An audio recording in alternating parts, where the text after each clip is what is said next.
CompTIA Tech Complete Training Course. Exam Objective 4.2, Identify fundamental data types and their characteristics. Integers.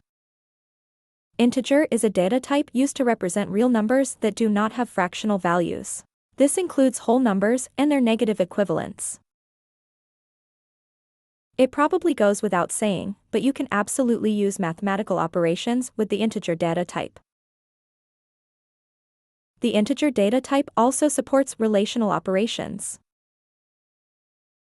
There are many use cases for the integer data type. A great example would be an age field.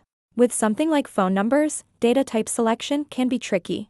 Technically, you could use the integer data type, but using a string data type will help preserve phone number formatting. Postal codes are also tricky. In the United States, postal codes are 5 numerical digits, but internationally, codes can be alphanumeric.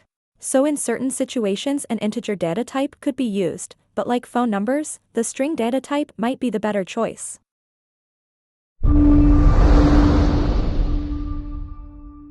Thank you for watching. Subscribe for more great content.